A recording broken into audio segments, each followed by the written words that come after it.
Chapter 4. 140. Merciless Stars. After more than 3 weeks of falling into the sky below. At least Sonny thought that it had been that long. He sighed and stood up, balancing on the dangerously swaying treasure chest. His hair was wet with sweat, and his skin glistened in the piercing white light of approaching stars. By now they did not resemble white dots in the boundless darkness of the abyss. Instead, each was the size of a fist, surrounded by a furious, blinding halo. The heat permeating the void was suffocating. Sonny stared down at the ocean of white flames beneath him. If this was what remained of the inferno of heavenly fire after thousands of years of burning in an empty void, he shuddered to imagine what it must have looked like right after the hammer of divine punishment had fallen on the ancient land. His gaze was locked on a small, empty space between several radiant stars. The rift. This was his goal. As Sonny stared darkly at the tiny patch of emptiness amid the vast field of flame, the void suddenly spoke. "Have you... Huh? Is that what a large tattoo you have?" Sonny glanced at the darkness, then shrugged. "What about it?" Mordred lingered for a few moments, as though not sure what to say, then asked with amusement, "Sunless, are you sure that you are a research assistant?" Sonny grinned. "Of course I am. Do you know how many contribution points they give me every month? I scribbled a few words about this and that bought me a house. An entire house. Maybe being a researcher is not as swell as being a prince, but it's still a sweet gig. With all due respect, of course, Your Highness." The void laughed. "You are such an interesting person." Sonny stared into the void with an incredulous expression. "You are a bit of an enigma yourself, are you not?" Mordred remained silent for a bit, then asked, "Are you ready for what is about to come?" Instead of answering, Sonny pointed to the ocean of merciless stars. "Look there." When the lost prince spoke, his voice was strangely regretful. "I can't really see that well. What is it?" "Oh, right." Sonny hesitated for a few seconds, then said, "I think I found the rift you told me about." Mordred asked with surprise in his voice. "Really? You found it?" Sonny shrugged. "We'll see. You said that it should be somewhere under the tear, right? Since I fell right into the tear, there's a chance that I'm right."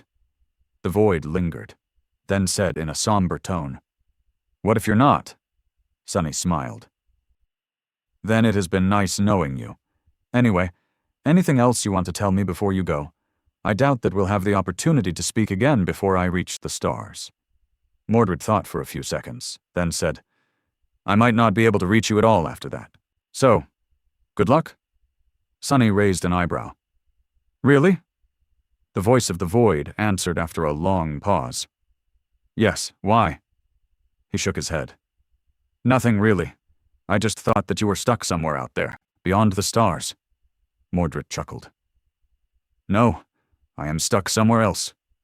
His voice grew strangely distant. Then, an almost inaudible whisper reached Sonny's ears. "I hope, survive, sunless." Then the lost prince was gone, leaving Sonny alone in the darkness once again. He sighed. "Me too. I hope I'll survive too." After Mordred disappeared, Sonny waited for a bit, and then broke the rule he had set for himself for a second time. Since starting this expedition, he summoned another memory that should have been tied only to Mongrel: the mantle of the underworld. The intricate onyx armor weaved itself from sparks of darkness and covered him from head to toe. Sonny was not accustomed to wearing its closed helmet, since he was usually using Weaver's mask instead, but it was not uncomfortable.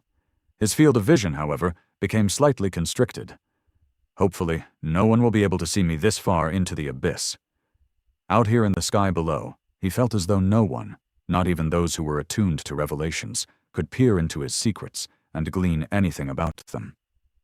The only exception to the rule was the Prince of Nothing himself. But he was gone now. The mantle possessed 2 enchantments that would most likely prove themselves to be extremely helpful soon. The stalwart trait of the armor imbued it with high resistance against various types of elemental damage, including fire. Just seconds after donning it, Sonny felt the suffocating heat retreat, replaced by a pleasant coolness. How long would that coolness last? He did not know. The living stone enchantment, on the other hand, allowed the mantle of the underworld to repair itself while being worn. This trait would come into play later, helping Sonny protect himself even after the divine flame became intense enough to damage the onyx armor. After that, Sonny summoned the dark longbow and the quiver of black arrows. By now his hand had recovered enough for him to be able to draw the mighty bow. He just hoped that he would not need to. Finally he summoned the cruel sight and attached it to his belt. All preparations were now done. Looking down through the narrow slit of the visor, Sonny sighed.